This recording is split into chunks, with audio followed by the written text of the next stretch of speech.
زه صحیح ده جي صحیح ده جي دغه د ځوانۍ زور د ښکاره کو نو په هر حال کې هغه وایي زه ورته وینا وکړه چې دغه ته لرې کړم هغه زه سترګې ووهلم نو صاحب ته راورسېدم نورې کاڼې ته لږ یوه سترګه پرېښوده دا سترګې چې کوم دغه ډېر مشهور شو دا خو ډېر کوم دی میډیا والا غلي دي د اډینل والا چې ته موږ دا خبره وکړه تا دا سترګې ونیوله په څه طریقه یې ووهله دا څه قصه وه دا څه قصه وه اوس پرون هغه بس هغه دا بل میډیا والا نه دراني والا هغه به سم راغلی اله دې خلکو له خو جوړه شي بیا څه پته نه لګي یاره ښه سم خبر نه څه چل دا زه له خو به یې راوستی او زما نه څوک دا تپوس نه کوي چې هلکه ده دا سترګه والې دا تپوس څنګه کلی دی خیال دی ورته ښه جي دا زبانډه ده ښه دا موږ تاسو ته ښیو د موبایل په سکرین باندې ماشاءالله ډېر ښایسته او زبردسته دا کوم غر چې دی جنبلي غر دی جنبلي غر ښه جنبلي غر دی ښه او د دې طرف نه دا راته ووایه چې هغه باچا څوک کوي کوم طرف ته یاره پناه ده ښه ډېره پناه ده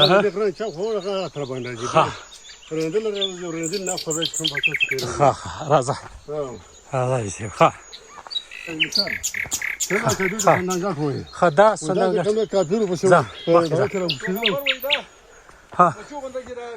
نه نه ما دغه خبره ته کټ کوم دا ته کټ پیغمبر په مشو غونډه کې راوړي ښه شته دی دا یو ګټ دلته لګېدلی بل په افغانستان کې لګېدلی افغانستان په اسمار کې لګېدلی ښه د دې تاریخ دی ها ښه جي دا نسیم حاجي صاحب وایي او نثار حاجي صاحب وایي چې دا کوم یو صحابي که چې پیغمبر دا یې په مچو غونډه کې راوښتلی خو بهرحال په دې خبره کې څه دغه نشته دی صداقت پکې نشته دا غټ تاسو وګورئ دا دې ته څه نوم وایي نه دا علاقې کوم څه وایي دا څه دی اورېدلي دي کوم ګټې راوښتلی ښه په کافر نو دلته کافر اوسېدل که څه الله وریانه ښه دا خو کافرستان و صحیح ده دغه دی ملګرو دا تاسو ګورئ ښه دې ته کوم یو ګټ وایي سندان ګټ هلکه دا سندان ګټ پکې تاسو وګورئ ښه دا سندان ګټ ته موږ راورسېدو او دا تاسو ګورئ دا د غر تقریبا سر خو نه دی سر ته قابو کېږو نو دا نظارې تاسو ګورئ دا لاندې کم ځایونه پراته دي یاره کم درېسره دی درېسره خو دې طرف ته او بیا پسې لاندې وربالی دی لاس ته اوس ونه لګي او بیا پسې کومه کومه سړوکۍ ده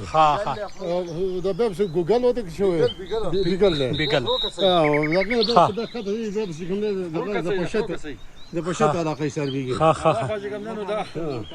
سنګوټه ده ښه ماشاءالله نه دا ملګري خبره وکړه ښه په تفصیل سره چې یاره دلته لاندې دغه درېسره دی او خرو کلی دی او دغه دی دا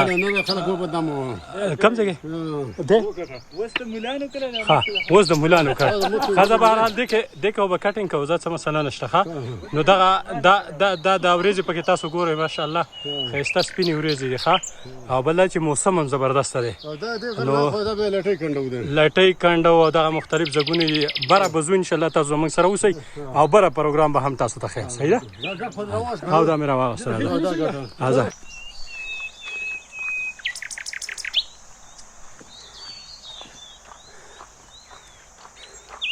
نسیمه راځه ښه کومه یوه دې طرف چې کوم دی ته سر پټی غواړي دا کوم چناران دي چناران لاندې چینه ده دا اوبه را چینې نه راغلي دي او دا چینه ډېره د اوس چینه که تاسو په دې کې اوبه څښئ د دې د مرض لپاره دا کوم د مرض لپاره دا اوبه ډېرې کافي شاکي یاره په لار کې مونږ ته نور هم ډېرې زیاتې چینې میلاو شوې دې اوبو لپاره ډېر لرې ځای نه چې کوم دی هم راځي هغه دا چینه ده که نه بله چینه لکه بره ده خو هغې نه دا اوبه راغلې ده ښه نو خلک ورته دلته کې چې کوم دی پیپ یې لګولی او خلک د اوبو د برکت لپاره وړي دې ته دا سر پټ او دا چې کوم دی دا باندې دا سر دی ښه دا مخامخ دی که نه دې خو دا لرې غرته اوس دا نښتر ولۍ نښتر په لر باندې دا درېسره و او دا راته ووایه یاره دلته دغه باچا څوک کوي په کوم ځای کې هغه زما خیال یې بره ده که نه ښه زه صحیح ده زه حاجي صاحب راځه دا ځایونه به راته ټول ښیې ښه اوس که اوبه مو څښه اوبه وڅښه اوبه وڅښه اوبه وڅښه دا اوبه چې کومه ده د دې په قرآن کې شفا ده حالانکې دا د جو بوټو نه ګټ ونه راوتلي د اوبو